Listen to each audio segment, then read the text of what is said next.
Most pirate legends are just tall tales, but forget treasure maps and cartoon skull flags. Key moments like a 1695 mega heist so colossal it triggered a global manhunt and a single real-life case of buried loot are all backed by solid evidence. And as we sort the ordinary pirate rumors from the ones that actually happened, the records get even more unbelievable. Let's start with the normal myths history has confirmed and work our way toward the wildest truths piracy ever left behind. On September 7th, 1695, a pirate named Henry Every pulled off what would become the most infamous heist in maritime history. His ship, the Fancy, intercepted and boarded the Ganges Sawai, a Mughal treasure ship returning from Mecca loaded with gold, silver, and precious stones. The haul was so massive that the East India Company filed an insurance claim for £350,000, an amount that would be worth hundreds of millions today. Panic spread from London to Delhi. The Mughal Emperor Aurangzeb demanded justice, threatening to close British trading ports unless the pirates were caught and the treasure returned. In response, the Privy Council and the East India Company posted a £1,000 bounty for Every's capture, the largest reward ever offered for a pirate at that time. Letters, court records, and government memos from 3 continents tracked the fallout. Every vanished, leaving only rumors and a paper trail of bribes, betrayals, and the first global manhunt in history. For once, the legend of a pirate king and his unimaginable loot was backed up by cold, hard evidence. William Kidd, better known as Captain Kidd, managed to do something almost no other pirate ever did. He actually buried treasure, and there's a legal paper trail to prove it. In 1699, after months of raiding ships in the Indian Ocean, Kidd arrived off Long Island, New York, desperate to avoid the noose. He convinced the owner of Gardiner's Island to hide a stash of gold, silver, and exotic fabrics for him, hoping he could later bargain for a pardon. The move wasn't just a gamble. It was a calculated attempt to use the loot as leverage with colonial authorities. When Kidd was arrested, colonial officials recovered the cash and inventoried it for his trial. The High Court of Admiralty records, case HCA 1/15, list the goods down to the last ounce. There was no secret map, no X marks the spot, just a receipt and a stack of confiscated loot. Kidd's buried hoard stands as the only proven case of pirate treasure intentionally hidden and then recovered by the law. Every other legendary stash, that's pure fiction. In the year 1700, ships off the coast of Cape Verde caught sight of a flag unlike any they had seen before, a stark black banner painted with a white skull and crossbones. The man behind it was Emmanuel Wynne, a French pirate who knew how to send a message. Wynne's flag was not just decoration. According to British Admiralty reports, it was the first time anyone had ever officially documented a pirate flying the skull and crossbones at sea. Sailors understood the meaning instantly: surrender or face no mercy. Wynne sometimes added an hourglass to the design, warning that time was running out for anyone who dared resist. The effect was psychological warfare. Merchant crews, seeing that symbol, often gave up without a fight, hoping to avoid bloodshed. The Jolly Roger's reputation spread fast, and soon pirates across the Atlantic were sewing their own versions. But it all began with Wynne's bold move off Cape Verde, a real-life origin story for the most feared flag in maritime history. In 1710, a pirate ship called the Whydah Galley slammed into a sandbar off Cape Cod and vanished beneath the waves, taking its entire crew and cargo with it. For centuries, the wreck was just a rumor, until 1984 when divers pulled up a bell stamped with the words, "The Whydah Galley 1716.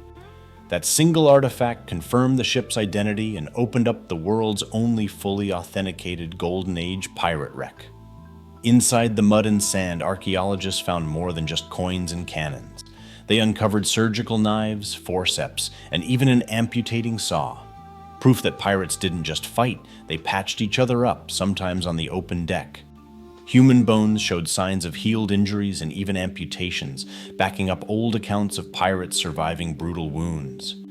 DNA tests on recovered skeletons revealed crew members from as far away as the Mediterranean and West Africa, not just Europe. The Whydah's artifacts tell the story of a floating society, multicultural, battered, and surprisingly well organized, where myths of hooks, patches, and medicine at sea turn out to be grounded in fact. In 1718, a pirate named Edward Teach, better known as Blackbeard, turned terror into an art form. Before attacking, he would tie slow-burning cords called slow matches under his hat and braid them into his thick black beard.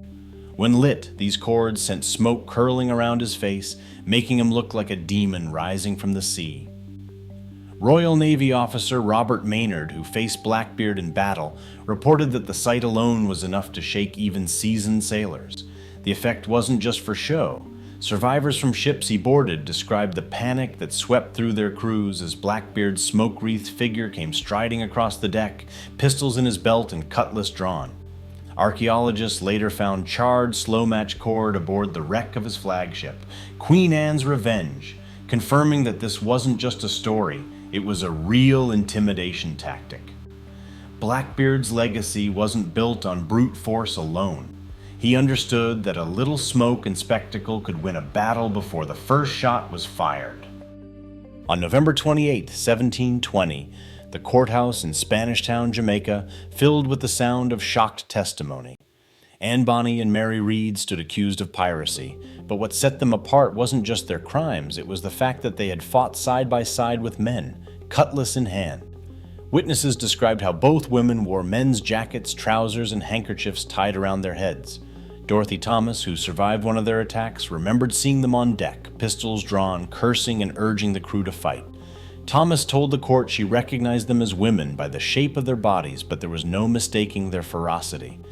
When the rest of the crew hid below, Bonny and Red were the last to resist capture, refusing to surrender until they were overwhelmed. The court found both guilty of piracy and sentenced them to hang. The official words still ring out from the records. You, Anne Bonny, and Mary Read are found guilty of piracies, felonies, and robberies on the high seas. The sentence of the law is that you are to be hanged by the neck until you be dead. Their story, preserved in trial transcripts, proves that women really did fight as pirates, and sometimes they fought harder than anyone else on board.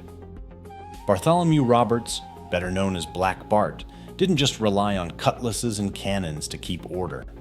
In the early 1720s, he drew up a written set of rules called the Articles of Agreement. Every man aboard had a vote on big decisions, including who would be captain and how to split the loot. If someone lost a limb in battle, the code guaranteed a payout, 800 pieces of 8 for an arm or leg, with lesser amounts for smaller injuries. Stealing from a crewmate or cheating at cards could get you marooned or worse. Fights weren't settled with brawls on deck. The code demanded duels on shore. These articles, copied into court records after Roberts was captured, show that pirate ships could be surprisingly democratic and disciplined, sometimes more so than the navies chasing them. In 1810, Jean Lafitte was running a pirate haven on the outskirts of New Orleans, dodging American lawmen and British spies alike. When British officers offered him gold to help them invade the city, Lafitte played them for time, then tipped off the Americans instead. Andrew Jackson, desperate for experienced fighters, agreed to Lafitte's deal, a presidential pardon for Lafitte and his men if they'd help defend New Orleans. During the battle, Lafitte's Baratarians manned the cannons, their gunnery helping to turn back the British assault. After the smoke cleared, President James Madison signed a full pardon for Lafitte and his crew. One day, an outlaw, next a national hero with the paperwork to prove it.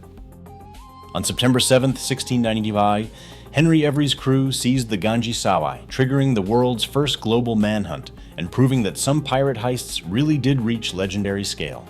William Kidd's 1699 Gardiner's Island treasure stash remains the only fully documented case of buried pirate loot. No secret maps ever surfaced in court. The earliest skull and crossbones flag was reported in 1700, not centuries later, showing pirates mastered psychological warfare early on. Archaeologists have confirmed surgical tools and multicultural crews aboard the Whydah, while the 1720 Jamaican trial transcripts directly record Anne Bonny and Mary Read fighting alongside men. Yet gaps remain. The full contents of lost pirate shipwrecks and some trial details are still unknown. Today, pirate codes and Jean Lafitte's 1815 presidential pardon reveal how piracy blurred the line between crime and politics. The evidence is clear. Some of the wildest pirate myths are fact, not fiction, and the real story is even stranger than the legend.